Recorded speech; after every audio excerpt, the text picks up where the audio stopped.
চৈত্রের হাওয়া গনগনে 36 থেকে 37 ডিগ্রি টেম্পারেচার। চৈত্র মাস মানে হচ্ছে দোলের মাস গেছে, চৈত্র মাস মানে হচ্ছে গাজন, চৈত্র মাস মানে আবেগ, এরপরে পয়লা বৈশাখ। তো তাকে দেখছি, তাকে দীর্ঘদিন ধরে দেখেছি। বর্ধমান জেলা পরিষদের সবারই গুরুত্বপূর্ণ সম্পাদ, শ্রীমতী সম্পাদ আবার আমাদের রায়নার বিধায়ক।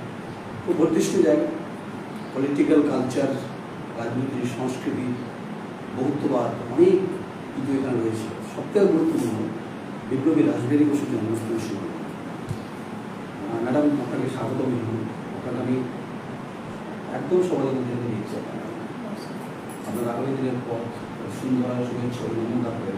এই যে কঠিন লড়াই, একদিকে টেম্পারেচার 36-37 ডিগ্রি টেম্পারেচার, একদিকে প্রার্থী, আমি নিজের মতো লড়াইটা করেছি। আমি তো গ্রাসরুটতে উঠে আসে সমাজের প্রতি আপনারা ছেড়ে রায়নার টু আমি যেখানে বসে আছি। একটা হচ্ছে আপনি ইতিহাস বর্জিত এলাকা, বেষ্টিত এলাকা, বিপ্লবী রাজশাহী এলাকা।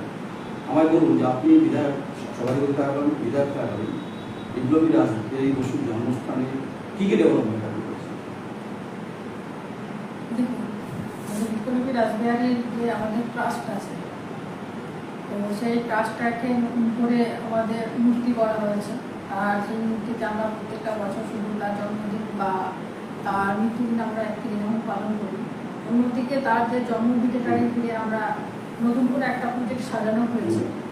বা শুধু তার একটা ট্রাস্ট আছে, ট্রাস্টটাতে ধরুন যে ট্রাস্টে আমাদের পুরোটাই মানে আমাদের একটা সংরক্ষণশালা করে দেওয়া হয়েছে, বা আমাদের রুমও করা হয়েছে। আমার ট্রাস্টটা ভালোভাবে আমাদের সাথে ভবিষ্যতে আমাদের আরও বিভিন্ন বাইরে থেকে যারা আসছেন, সেই আমাদের বিপ্লবী আমাদের যে জন্মভিটিটা বা সে ট্রাস্টটা ভালোভাবে মানুষকে মানে পরিচালনা করার জন্য, মানে মানুষকে বোঝানোর জন্য কিন্তু আমাদের অনেক কিছু উন্নয়ন করা হচ্ছে। তার সাথে মুক্ত মঞ্চ আছে, তার সাথে একটা ভালো মুক্ত মঞ্চ আছে ধরুন, বা ওখানে হাইমাস লাইট আছে। মানে পুরোটা আপনি নিজেও গেলে দেখতে পাবেন যে আগে যে আমাদের মানে আগে যে বিপ্লবের জন্মভিটি বা বর্তমান যে জন্মভিটে পুরোটাই কিন্তু অনেক মানে আকাশ পাতাল। আমি প্রশ্ন আপনাকে এখানে বললাম, বিগত দিনে যারা বামফ্রন্ট এখানে ছিল তারা কতটা কাজ করেছে, তারা বামফ্রন্ট মুক্ত করে। আমার কথা হচ্ছে ইতিহাস বেষ্টিত এলাকায় আপনি সেই বিপ্লবের পূর্ণভূমিতে দাঁড়িয়ে আপনি ওখানকার বিধায়ক দায়িত্ব আপনি তার সম্পর্কে অনেকে জানেন, আমিও জানি যে তিনি আইনের প্রতিষ্ঠাতা। কিন্তু শুধু রাজ্য সরকার করলেই হবে না, কেন্দ্রীয় সরকারের গুরুত্বপূর্ণ ভূমিকা থাকা উচিত বারবার বলছে। কারণ বিপ্লবী রাসবিহারী বোস একটা বড় উপাখ্যান, বড় উপন্যাস, বড় সাবজেক্ট, তাকে অন্তরালে রাখা হচ্ছে। এবং কেন্দ্রীয় বঞ্চনার কথা কিন্তু অনেকেই বলছে, শুধুমাত্র তৃণমূল কংগ্রেসের কৃষক। আপনি বলছে আপনি কিছু কাজ করেছেন, মুখ্যমঞ্চ করেছেন, কিছু লাইভ করেছেন, কিন্তু কেন্দ্রীয় সরকারের যেমন আমাদের দেশে সুভাষচন্দ্র বোসকে যেমন আমাদের আবেগ হয়েছে, বিপ্লবী রাসবিহারী বোসকে নিয়ে কেন্দ্রীয় সরকারের কোনো উদ্যোগকে আলোচনা করেছিল। আমি তো সবাই বলতে বিধায়ক, কোনো অর্থনৈতিক বরাদ্দ কেন্দ্রীয় সরকার করে। দেখুন, আমাদের গভর্নমেন্ট আসার পর 2011 সালে গভর্নমেন্ট আসার পর থেকে আমাদের সরকার যেভাবে আমাদের মানে বিপ্লবী রাসবিহারী বসুর যে জন্মদিনটাকে বা যে তার কাজটাকে এত সুন্দরভাবে উন্নয়নের দিক থেকে এত সুন্দরভাবে ফুটিয়ে তুলেছে। তো সেন্ট্রাল গভর্নমেন্টের ক্ষেত্রে আমি একটা কথা বলবো, তারা অরিজিনালি জানে কি না ওখানে ওনার জন্মভিটে, সেটাও আমার কাছে সন্দেহ আছে। তার কারণ হচ্ছে যে এত আমাদের মানে যেখানে প্রত্যেকে আসেন, যখন এই ভোট হবে তখন কেউ না কেউ কোনো আসবে, দিল্লি থেকে কেউ আসবে, এতে দেখা যাবে বলে একটা মালা ভেবে চলে যাবে। এর মতো হয়েওছে, হয়নি যে তা না। তো আমাদের বিধানসভা ভোটেও হয়েছে, বা আবার লোকসভা ভোট চলে, এখন চলছে ভোট প্রক্রিয়া আমাদের শুরু হয়ে গেছে। কাজে এবারে দেখা যাবে কোনো না কেউ কোনো মানে নেতা বা কোনো মন্ত্রী আসবে, একটা মালা দেবে, আমরা এই করবো, যেমন মিথ্যা প্রতিশ্রুতি হয় সেটা করবে, সেটাই চলে যাবে। যারা ওদের মিথ্যা প্রতিশ্রুতিগুলো প্রত্যেকটা সারা ভারতবর্ষে দিয়ে যাচ্ছে, তো আমাদের শুধু টাকা বিনিয়োগ। আপনি জানেন তো রাজনীতি যারা করে, রাজনীতি করছে তো আপনি যদি বুঝায় আমাদের আপনি অনুমান নেবেন না, এটা তো শুধু কেন্দ্র না, রাজ্য প্রত্যেকেই বলা গামছা দিয়ে জনগণের কাছে খুব তখন বলে যে এবারে ভোটটা পাল করবে। ভোটটা পাল করে দেওয়ার পর গণতন্ত্রের যে মানুষগুলো দাবি সম্পাদনার কাছে থাকে সেগুলো তো আপনি চেষ্টা করেন। আর রাজনীতি মানে কিন্তু হরিমল কলকাতা নিয়ে বেরিয়ে পারে। আপনি যে অভিযোগ করছেন যে কেন্দ্র বঞ্চনার বিষয়ে কেন্দ্র করা, সেটা যেমন আরেকটা ইস্যুতে আসছে অভিকঙ্কন মুখোদনা আমি কেন ইতিহাসের কথা বলছি না, তো রাজনীতির কথা বলতেই পারছি। এইগুলো কিন্তু ইতিহাসের যে অতল জলে কার্যত দামোদর নদের নিজস্ব নদীর এটা হারিয়ে যাচ্ছে। কারণ আগামী প্রজন্ম কিন্তু বিপ্লবী রাজনীতির বর্ষপূর্ণ জানতে চান গবেষণার ক্ষেত্রে যারা পড়াশোনা করতে তাদের ক্ষেত্রে কবি গঙ্গা মুকুন্দরাম চক্রবর্তীর যে লেখা কবিতা সেগুলো জেনারেশন জানতে চায়। এই ব্যাপারে আপনার কোনো ভাবনা চিন্তা আছে? এবং এই ক্ষেত্রেও আমি ধন্যবাদ জানাবো আমাদের রাজ্যের মাননীয় মুখ্যমন্ত্রী মমতা বন্দ্যোপাধ্যায়কে, যে আমাদের রায়না 2 নম্বর ব্লকে একদিকে রাসবিহারী বসু, অপরদিকে আমাদের কবি মুকুন্দরাম আছে, কবি আমাদের রূপরাম চক্রবর্তী আছে। আজ ওনাদের যে জন্মভিটে আমাদের কবি মুকুন্দরাম চক্রবর্তীর ক্ষেত্রে আমি এটা বলতে পারি দামিনাথে প্রত্যেকটা বছর আমাদের সরকার আসার পর থেকেই আমাদের তার জন্মদিনে আমরা 4 দিনের একটা মেলা হয়, সেখানে সমস্ত মানুষ সেখানে শুধু যারা মানে মেলাতে অংশগ্রহণ করে বা বিভিন্ন সাংস্কৃতিক অনুষ্ঠান হয়, শুধু তাই না, ওখানে তার জন্মভিটেতে মানে সেখানে একটা মন্দির করে দেওয়া হচ্ছে বা তার মানে একটু আগে গেছি তার সংরক্ষণশালা বা তার ওখানেও আমাদের নতুন বিল্ডিং বা কেউ যদি বাইরে থেকে দেখতে যায় সেখানে পুরোটা আমাদের সরকার কিন্তু ব্যবস্থা। আপনি আপনার মানে কি সাবজেক্ট ছিল পড়াশোনার সাবজেক্ট? আমার পড়াশোনা হচ্ছে আমার মানে কি বলবো ইতিহাস। ইন্টারেস্টেড সাবজেক্ট ইতিহাস। আমি তো আপনাকে প্রশ্ন করি যে রবীন্দ্রনাথ চক্রবর্তী লাইন আমাদের পড়ে না মনে তো প্রশ্ন হ্যাঁ এগুলো তো বলতে হবে। এটা বাংলা সাহিত্যের ইতিহাসে আমাদের দক্ষিণ বাংলা বলতে আমরা সবসময় আমাদের 3টে কবিতা পাই। একটা কবি ঘনরাম চক্রবর্তী, যেটা খণ্ড বসে উপরায়, কবি মুকুন্দরাম চক্রবর্তী, আর হচ্ছে আমাদের কবি আমাদের রূপরাম চক্রবর্তী। আর এই তিনারা ধরুন বাংলা সাহিত্যের ইতিহাসে তারা বিরাট ভূমিকা পাবে। সম্পূর্ণ বাংলা সাহিত্যের ইতিহাস মানে এই 3টে আমাদের কবিকে নিয়েই কিন্তু বাংলা সাহিত্যের পুরোটাই তৈরি হয়েছে। কাজেই মানে তাদের আমাদের মনসামঙ্গল কাব্যের পুরনো বা ধর্মমঙ্গল কাব্যের আমাদের সেটা ধরুন আমাদের পড়েছে আমাদের দেশে টাইম যাবে। না আমি আপনাকে বিব্রত করবো না, আপনাকে আমি এই চরিত্রে যদিও আমরা সিদ্ধতা নিয়ন্ত্রিত ঘরে রয়েছি বাড়িতে টেম্পারেচার এখন ভূমিকম্প মুকুন্দরাম চক্রবর্তী আমাদের নমস্য আর তারা কবিতা নিয়ে এখন আমরা কাটাছেড়া করা আমাদের যোগ্যতারই দৃষ্ট হবে না। আচ্ছা আমি আপনাকে প্রশ্ন করি যে আপনার মানে মমতা বন্দ্যোপাধ্যায় কিন্তু বিরোধী নেত্রী থেকে মমতা বন্দ্যোপাধ্যায়ের কোন স্টাইলটা বলা কথা বলেন? দেখুন আমি এক কথায় বলুন কোন স্টাইলটা মমতা বন্দ্যোপাধ্যায় আপনার ভালো? না দেখুন এটা আমি সবসময় আমাদের মাননীয় মুখ্যমন্ত্রী মমতা বন্দ্যোপাধ্যায়কে আমি সবসময় যে স্মরণ করি না, তিনি আমার মাথার উপরে আছেন, তিনি মাথার উপরে আছেন, তিনি আমাদেরকে যেভাবে বলেন কিন্তু আমরা সেইভাবে তার সেই ভক্তিও করি, আমরা কিন্তু চলি। কাজে আমার সত্যি কথা বলতে আমাদের মাননীয় মুখ্যমন্ত্রী মমতা বন্দ্যোপাধ্যায়কে আমি যখন ছাত্র রাজনীতি থেকে শুরু করি, তিনি যেভাবে বক্তব্য রাখতেন সেই বক্তব্য রাখা বা মানুষকে যে সত্যি কথা বলতে শুধু ভোটের সময় না 24টা ঘন্টা মানুষকে যেভাবে পরিষেবা দিয়ে আসছে, এটা যে মানুষ শুধু মুখে বলছে না, মুখ্যমন্ত্রী যেটা মুখে বলছেন বাস্তবে সেটা ঢুকছে, সেটাই তো আমার কাছে।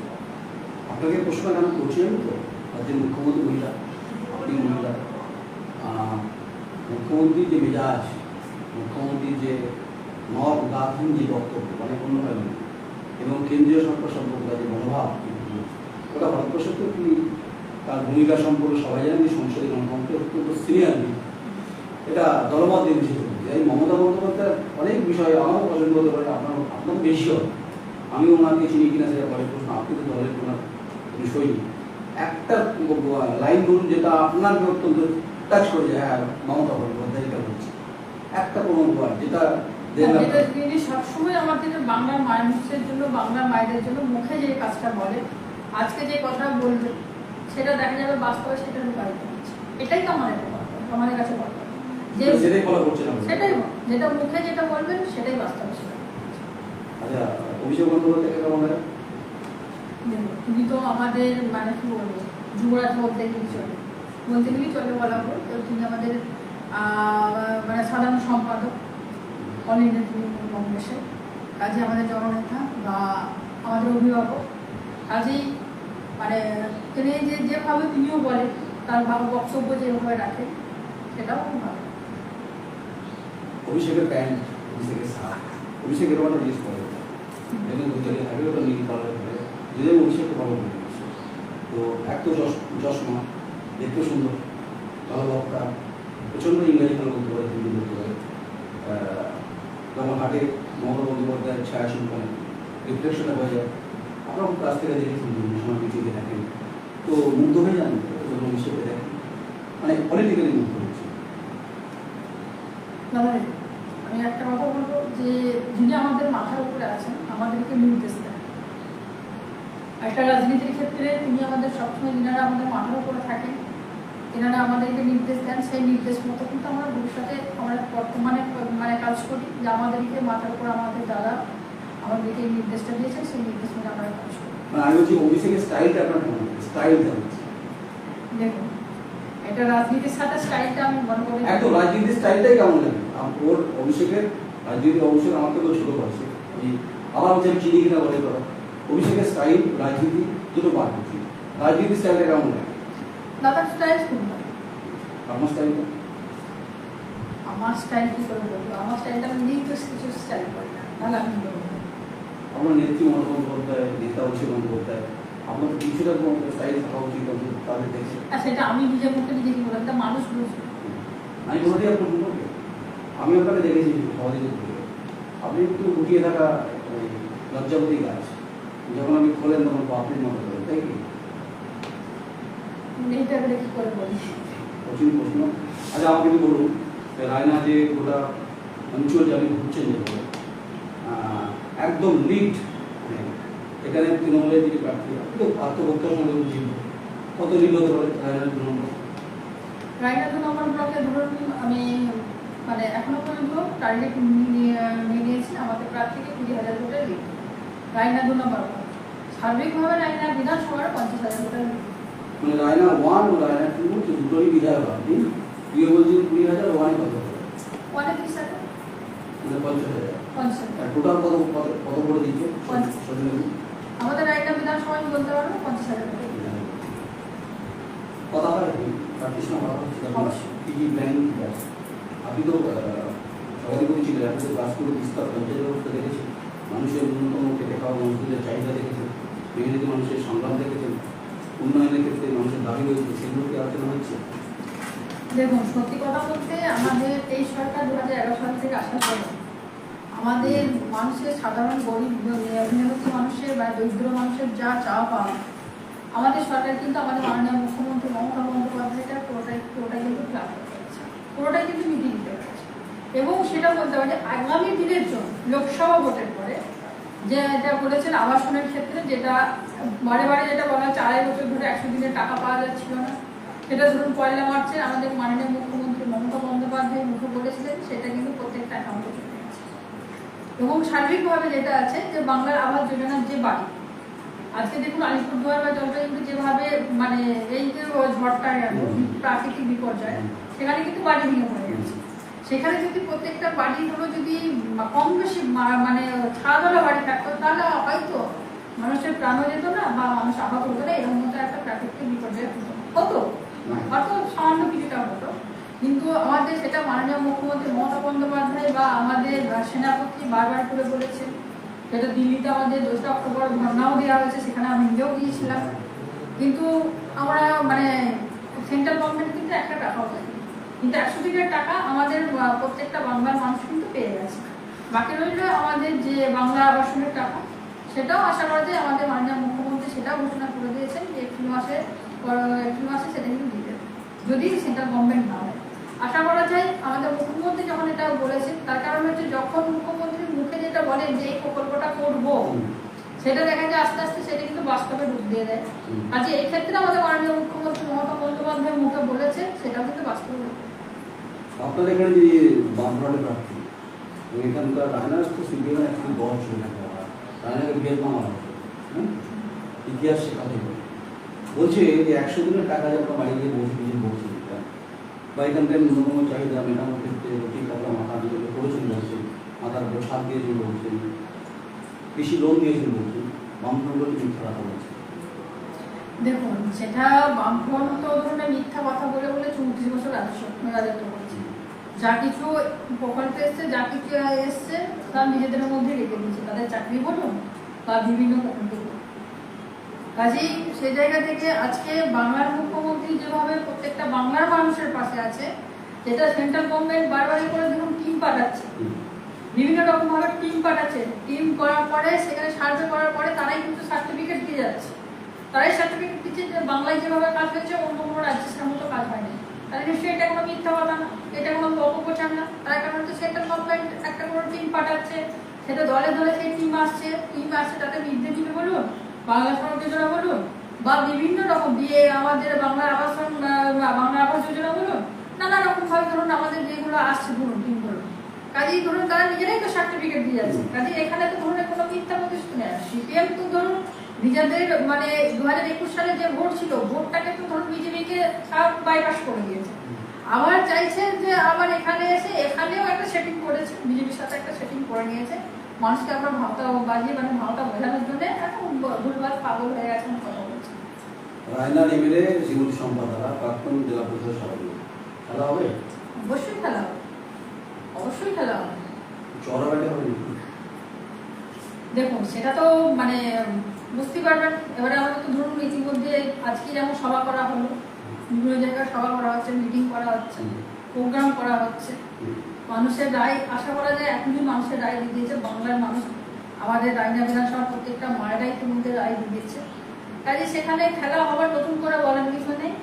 যেদিনে আমাদের কি বলবো 4ঠা জুন সে রেজাল্টই দেখতে হবে। আমি শেষ প্রশ্ন করবো, ধরুন আপনি ব্যাটিং আছেন, আপনাকে চড়া ব্যাট দিয়েছে, আপনার উল্টো দিকে বোলার হচ্ছে বিজেপি অসুবিধা নাম করে দিয়েছে, যদি আপনাকে সুইং বল করে বা ইয়ার করে আপনি কি ছয় দিতে পারবেন? দেখুন খেলোয়াড় যদি পাকাপোক্ত হয়, তাদের চড়া ব্যাটই হোক আর বলই হোক, সে যেখানেই থাকুক না কেন, মাঠের যে কোনো প্রান্তে থাকুক না কেন, সে ছক্কা মারে। মহাভারতের রণক্ষেত্রে বিদ্যা প্রশ্ন দেখা হয় এই তত্ত্ব টেম্পারেচারে আমি তো মেহনত মানুষের কথা বলি, শ্রমিকের কথা, কৃষকের কথা বলি, কারণ আমার সাংবাদিকদের এটা উচিত। আপনাকে শুভেচ্ছা অভিনন্দন। তাই আপনি চওড়া ব্যাটে 6 তুলবেন, আর ইয়র্কার হোক আর সুইং হোক সেটাতে সময় লাগবে, আর 4ঠা দিন দেবে। তবে আপনি কনফিডেন্স এটা করে দেখে বোঝা যাচ্ছে। আজ থেকে কয়েক বছর আগেই যদি পিছিয়ে যায়, আমি 2024-এ বসে আছি, 2020-তেই চলে যাই, আমি সেই সময় ওকে দেখেছি শ্রীমতী সম্পাদার আগে সবাই দিয়েছিল। আচ্ছা আমি বলে নিই, তৃণমূল কংগ্রেসে অনেকেই বলবি, আমি এটা দায়িত্ব আমার, একজন বিধায়িকাকে ইন্টারভিউ করা আমার দায়িত্ব, এটা রেসপন্সিবিলিটি, গণতন্ত্রের সাহায্য বলা একে। বা আমি তৈলমর্দন করছি ভাববার কোনো কারণ, আমি বাস্তবটা হকিকাত জমির বুনিয়াদি স্তরকে যা যা কথা সেগুলো বলতেছি। তাই শাসক দল অনেকে হয়তো আমার উপর রাগ হতে পারে, রাগ করবো না প্লিজ। আমি আপনাদের কথাই বলবো, আপনাদের সঙ্গে দেখা হবে, এই তথ্য টেম্পারেচার দেখা হবে। উন্নয়ন দরকার, উন্নয়ন হয়েছে বলবো। আর আবেগ ভাবাবেগ অবশ্যই বিপ্লবী রাজনৈতিক গোষ্ঠী ঘিরেই রয়েছে। It's a binary, it's a freedom binary. কবি কঙ্কন মুকুন্দরাম চক্রবর্তীর কথা বলছিল, আজকে কবিতা হলো না, পরে একদিন ধরে কবিতা বলতে গেলে পরিবেশ চাই, পরিস্থিতি চাই। তাই লড়াইটা 2024-এ মমতা বন্দ্যোপাধ্যায় কী করবে, 42 হবে কিনা সেটা আয়না থেকে পরিষ্কার হবে। যদিও কনফিডেন্ট যে 50,000 ভোটে কিন্তু তৃণমূল কংগ্রেস দেখা যাবে, বলটা সুইং করলো না ইয়ে করবে। নমস্কার, আমি নরেন্দ্র, আমার সহকর্মী সঙ্গীতা ভট্টাচার্য, রায়না তৃণমূল ব্লক জেলা বর্তমান। নমস্কার।